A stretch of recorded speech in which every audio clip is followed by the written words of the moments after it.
Well guys, நம்ம JSK ஒரு அற்புதமான பர்ஃபார்மன்ஸை கொடுத்து பிளே ஆஃப் எலிமினேட்டர்லேருந்தே வெளியே வந்துட்டாங்க.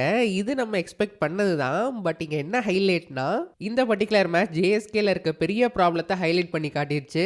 அது வேற யாருமே இல்லை, நம்ம ஃப்ளெமிங் சாப் தான் கைஸ். நான் மேட்ச் ஃபுல்லாக பார்க்கல, வின்ஸ் அவுட் ஆனோடனே நான் ஸ்விட்ச் ஆஃப் பண்ணிட்டேன். எனக்கு சுத்தமாக இவங்களோட ஸ்ட்ராட்டஜி என்ன பிளானிங்கிறது ஒன்றுமே புரியல கைஸ். ஸோ ஒரு மஸ்ட் வின் மேட்ச்சில் பவுலிங்கை ஸ்ட்ரென்தன் பண்ணணும், செஞ்சுரியனில் விக்கெட்ஸ் எடுக்கணுன்றதுக்காக டேனியல் ஓரல் எடுத்துகிட்டு வந்துட்டாரு. அது குட் மூவ் தான். அப்புறம் டியானி ஆன்சனை உள்ள எடுத்துகிட்டு வந்தாங்க. ஸோ அதுவும் குட் மூவ் தான். ஸோ இது ரெண்டுமே ஃபைன் தான் கைஸ். பட் பேட்டிங்கில் மறுபடியும் ரிவால்டோ மூன்சாமி உள்ளே எடுத்துகிட்டு வந்தாங்க.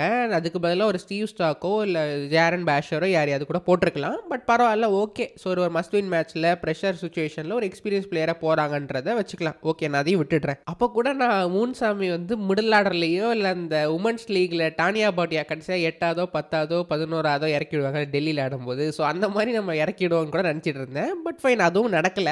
அண்ட் இந்த டிசிஷன்னால ஆக மொத்தம் நீங்கள் என்ன சொல்லிட்டு இருந்தீங்க, நாங்கள் யங்ஸ்டர்ஸை பேக் பண்ணுவோம், we are going in a new way, youngsters வந்து டேக் ஆன் பண்ணுறாங்க T20s சொல்லியிருந்தீங்கல்ல, உங்களோட அந்த ஸ்டேட்மெண்ட் இங்கே கம்ப்ளீட்டாக ஃபெயிலியர் ஆயிடுச்சு. இதில் நம்ம மூணுசாமி பேட்டிங்லாம் பார்த்துருந்தோம், என்ன லெவலுக்கு பர்ஃபார்மன்ஸ் கொடுத்துருக்காரு, எப்படிலாம் பவுண்டரி கிளியர் பண்ண பார்த்தாரு, எதுவுமே மாட்டலை, என்ன மாதிரி சுற்றுனாரு. அவர் அங்கே சுற்றுனது நமக்கு டிவியிலேருந்து இந்த பக்கமே காத்தடிச்சுது. அந்த லெவலில் தான் பேட்டிங் ஆடினாரு. பட் ஃபைன், அவருக்கு அந்த லெவல் தான் வருது. பட் இந்த மாதிரி ஒரு பிளேயரை சைன் பண்ணது நம்ம மேனேஜ்மெண்ட் தான். அண்ட் சைன் பண்ணி 2 மேட்ச் அடி வாங்கியும் 3ஆவது மேட்ச்சில் அவரை ட்ராப் பண்ணதுக்கு அப்புறம் தான் வின் பண்ணோம். அதுக்கப்புறம் திருப்பி உள்ளே எடுத்துட்டு வராங்க. ஸோ அதுவும் நம்ம மேனேஜ்மெண்ட், நம்ம ஃப்ளெமிங் அண்ட் கோ எடுத்த டிசிஷன் தான். சரி, ஓகே, ரைட். நம்ம பவுலிங் பண்ணோம், பவுலிங்கில் 210 ரன் கொடுத்துரும். ஓகே, இப்போ பேட்டிங்கில் சேஸ் பண்ணணும். செஞ்சுரியனில் 210 ரன் இருந்து சேஸ் பண்ணக்கூடிய விஷயம் தான். பேட்டிங் ட்ராக்கு ஃப்ளாட் ட்ராக் மாதிரி தான் இருந்துச்சு. இனிஷியல் ஓவர்ஸில் கொஞ்சம் நீங்கள் தாண்டிட்டீங்கன்னா அதுக்கப்புறம் நல்ல பேட்டிங்கில் வச்சு செஞ்சுருக்கலாம். ஸோ அந்த டைப் ஆஃப் பிச் தான். பட் நம்ம ஓப்பனிங் யாரை இறக்கணும்னு பார்த்தீங்கன்னா திருப்பி மியூசிக்கல் சேர். இவ்வளோ நாள் பேட்டிங் ஆர்டர் குழப்பிட்டு இருந்தானுங்க. போன மேட்ச் ஓரளவுக்கு செட் ஆயிடுச்சு. திருப்பி அதே தான் கண்டினியூ பண்ணுவாங்க நான் நினைச்சிருப்பேன், நீங்களும் நினைச்சிருப்பீங்க. பட் அங்கே தான் ஃப்ளெமிங் ட்விஸ்ட் வச்சாரு. திருப்பி மூன்சாமி அண்ட் நீல் டிம்பர்ஸை ஓப்பனிங் இறக்கி விட்டாரு. டே, ஒரு must win match, pressure match, எலிமினேட்டரில் ஆடிட்டு இருக்கீங்க, 200 ரன் சேஸ் பண்ணணும். உன்னோட கேப்டன் வேற லெவலில் ஃபார்மில் இருக்காரு. எஸ்பெஷலி ஜோபர்க் மாதிரி கண்டிஷனில் வச்சு செய்ன்னு செஞ்சிருக்காப்புல.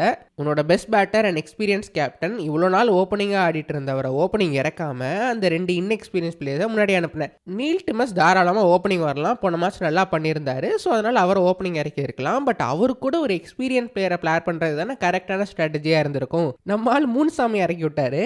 அண்ட் அகைன் நம்ம மூன்சாமி கிட்ட என்ன எதிர்பார்த்தோமோ அதே தான் அவர் பெர்ஃபார்ம் பண்ணார். 7 பால் 2 ரன்னோ 3 ரன்னோ தான் அடிச்சிருந்தாரு. ஸோ உங்கள் மொமெண்டம் ஸ்டார்டிங்லேயே போயிடுச்சு. அங்கேயே மேட்ச் கிட்டத்தட்ட முடிஞ்சிருச்சு. அதுக்கப்புறம் ஏதாவது மிராக்கிள் நடந்திருந்தால் தான் வின் பண்ணியிருக்க முடியும். பட் அதான் ரொம்ப ரேர் கேசஸ். எஸ்பெஷலி ஜேஎஸ்கே மாதிரியான டீமில் இந்த மாதிரி ஸ்ட்ராட்டஜி மெயின்டைன் பண்ணால் மிராக்கிளே உங்களை பார்த்தோன்னே பயந்து ஓடிடும். இந்த டீமுக்குலாம் மிராக்கிளே நடக்கக்கூடாதுன்னு அதே டிசைட் பண்ணிடும். சரி, மூன்சாமி அவுட் ஆனதான் பரவாயில்ல. அவுட் ஆகும்போது ஒரு ரிவ்யூ எடுத்துகிட்டு போயிட்டாரு கைஸ். ரிவ்யூ வந்து மட்டமான ரிவ்யூ, மகா மட்டமான ரிவ்யூ. அந்த ரிவ்யூ எடுத்து அது கிளியர் அவுட்னு எல்லாருக்குமே தெரியும். என்னமோ மூன்சாமி வந்து 99 ஆடிட்டு இருக்கிற மாதிரியும் அவர் தான் நின்னா ஜெயிச்சு கொடுக்குற மாதிரி ரிவ்யூ எடுக்கிறானுங்க.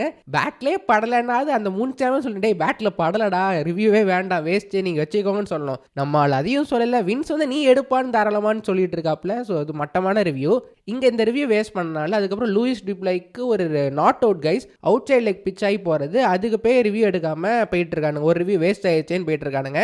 இதுக்கு நான் மூன்சாமியை திட்டுவேனா இல்லை வின்ஸை திட்டுவேனான்னு எனக்கே தெரியல கைஸ். வின்ஸ் தான் மெயின் ரீசன் நினைக்கிறேன். வின்ஸ்லாம் தம்பி உனக்குலாம் ரிவ்யூ கிடையாது, வெளியே போடான்னு சொல்லி அனுப்பியிருக்கணும். இது இங்கே மட்டும் கிடையாது கைஸ். பவுலிங் போடும்போதும் ஒரு ரிவ்யூ இதே மாதிரி போகும். நம்மால் வந்து ஒரு லெக் சைடில் போகிற பால பறந்து பிடிச்சிருவாப்ல. ஸோ அந்த பிடிச்ச எக்ஸைட்மெண்ட்டில் அவுட்டு தான் பேட்டில் பட்டிருக்கோம், ரிவ்யூ எடுங்கன்னு வாப்ல. முல்டர் வந்து பேட்டில் படலன்னு சொல்லுவார்னு நினைக்கிறேன். பட் வின்ஸ் வந்து மூன்சாமி சொன்னதில் கன்வின்ஸ் ஆகி ரிவ்யூ எடுப்பாங்க. அந்த ரிவ்யூ ஒரு நாட் அவுட். அது பேட் எங்கேயோ இருக்குது, பால் எங்கேயோ போகுது, அது நாட் அவுட்டு. இதனால டான் லாரன்ஸ்க்கு நடுவில் ஒரு ரிவ்யூ எடுக்க வேண்டிய பாலை நம்ம ரிவ்யூ எடுக்காம விட்டுருந்தோம். இதுக்கு நான் வந்து மூன்சாமி திட்டுறதோட வின்ஸை தான் கைஸ் திட்டுவேன். வின்ஸ் வந்து டிசிஷன் மேக்கிங் அப்சல்யூட்லி புவர். கான்ஃபிடென்ட்டாக தம்பி உனக்குலாம் ரிவ்யூ கிடையாது, இதெல்லாம் ரிவ்யூ எடுக்க வேணான்னு இருக்கணும். இவர் மூன்சாமி சொல்கிறத கேட்டு வின்ஸ் வந்து ஆமாப்பா மூன்சாமி சொன்னால் சரியாக தான் இருக்குன்னு ரிவ்யூ எடுத்துறாப்புல. ஸோ அது ஒரு கிளியர்லி ஒஸ்ட் டிசிஷன்.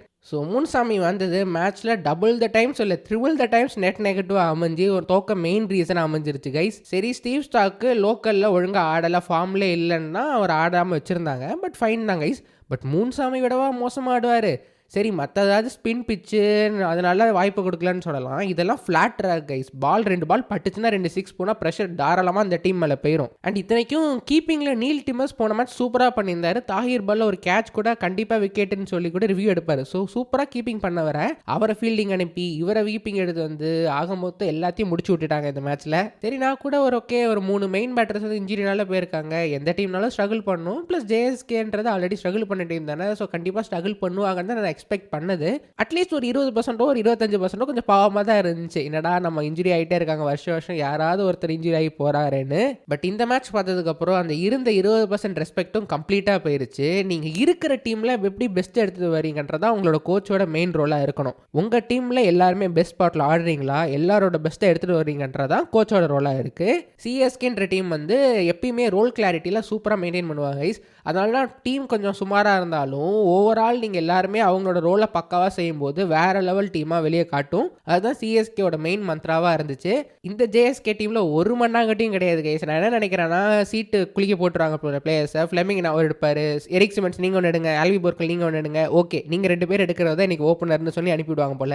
அதுதான் பேட்டிங் ஆர்டர்னு டிசைட் பண்ணுவாங்க போல. அந்த மாதிரி தான் கைஸ் இருக்குது. இதெல்லாம் ஒஸ்ட் ஸ்ட்ராட்டஜி. லைக் இந்த அளவுக்கு தாட் ப்ராசஸ் வந்து புவராக இருந்துச்சுன்னா நீங்கள் எந்த டீம் வச்சும் கப்படிக்க முடியாது.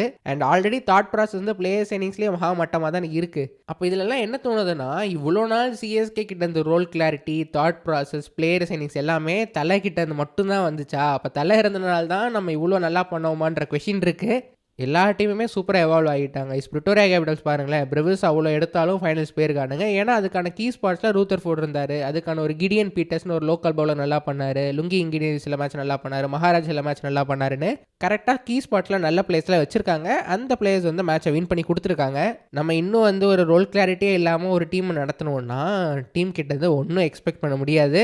அண்ட் இதை வந்து ஒரு 4-5 மாதம் முன்னாடி அந்த ஒரு வீடியோவில் சொல்லியிருப்பேன். சிஎஸ்கே தான் புது ஆர்சிபி, ஆர்சிபி தான் புது சிஎஸ்கே.